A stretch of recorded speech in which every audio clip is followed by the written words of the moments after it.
Oatly, digital fashion, how the heck did I get this brief? Hey Fungies, it's Steffi, and Oatly reached out to me to create a digital fashion outfit based upon their summer lookbook. They had all of these amazing drinks and I just had to choose one of them. And the one I chose was lacto, fermented, blueberry, and matcha. I actually made this drink and it's pretty delicious. And prior to this brief, I have never tried Oatly before, but now I have turned into a fan. Okay, so the first thing I did when I approached this brief is, of course, a mood board. We need a good mood board to see which direction we are heading in. I was mostly inspired by the flavors and the colors of this drink, so it had to be matcha themed and this kind of purpley red. In terms of the outfit style, I wanted to do something a little bit more chic, kind of picturing who would be drinking this drink and what would they be wearing. I did have a little fun with looking up like makeup looks as well, because I was going to add an avatar in this piece, but I wasn't quite sure how I was going to do like the makeup looks. So just adding it all together in terms of like the color palette,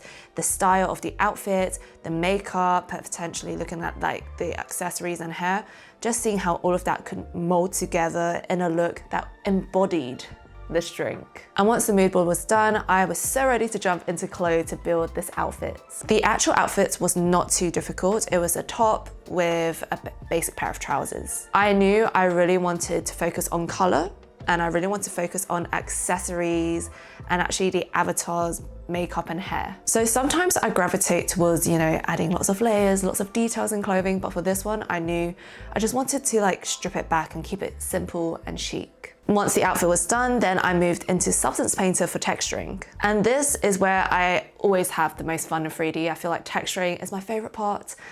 Just because I'm able to add like customizable designs and actually add a little bit of my flavor, my own style into the outfit. So I mostly worked with matcha green as the base, and then I added this purple color, which I eventually realized that it was more of a reddish color in the end, so I tweaked that at the end.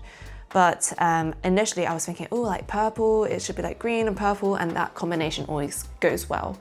But it wasn't until I made the drink, like I physically made it, and I actually fermented the blueberries, and I realized, oh, like the purple that comes out from the blueberry is actually more red toned than more of like a cool purple tone, that I switched the purple to a more red toned in the end. And you know me, I couldn't leave this outfit just being gradients. I wanted to add my own Chinese motifs into it. So I drew these motifs on my iPad using Illustrator, and I just transferred this sort of like swirls, Chinese illustrated swirls onto the outfit. And it kind of reminds me of like liquid. You know when liquid kind of flows like this, but it's just more like graphics.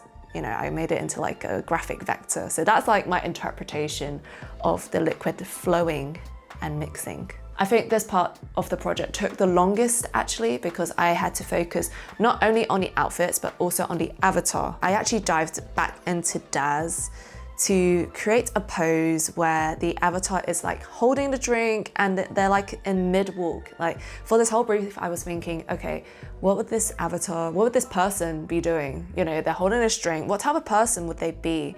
Who would be drinking this, you know? So I could just imagine someone holding a drink, they're just walking through like an area, like a store or like a space.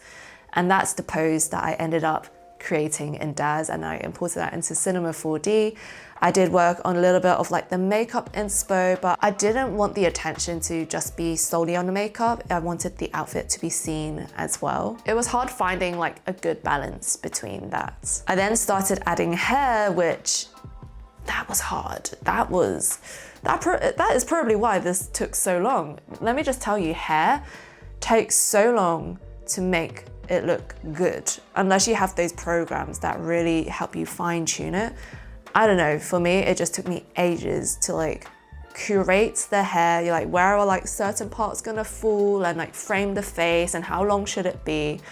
And it was just like, it just took ages. So you guys better appreciate the hair. And for the 3D scene, I was really inspired by a place that I visited recently, which was a hairdressing salon, which was aesthetic AF. It was just like modern and had really cool design furniture, like design, I wouldn't say designer furniture, but it's just like the furniture that's well designed, okay?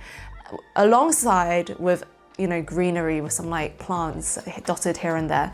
So when I went to this place, I was just like, damn, let me take some pictures because this place is beautiful. And I literally brought that inspiration into the scene. I wanted somewhere where it looks like there's a bit of greenery, a bit of nature, but it also looks like a store, like a bar or cafe, I don't know, something along the lines of that. And then I also focused on adding some accessories because since the outfit was so basic, it was so simple, I wanted to just add a little bit of accessories to jazz it up. And in my opinion, it is a lot easier to make accessories in a program like Blender or Cinema 4D. So as you can see here, I'm adding like bracelets, I'm adding necklaces, and I think it really completed the look. Once this was rendered, I then moved it into After Effects for like color correction and also just like compiling the shots and timing the shots so that it slowly reveals the outfits. So here's the final look and let me know what you think. Does it suit the final drink? I hope you guys enjoy seeing the process. Let's keep in touch on Patreon, Twitch, and Discord, and I'll see you in the next video.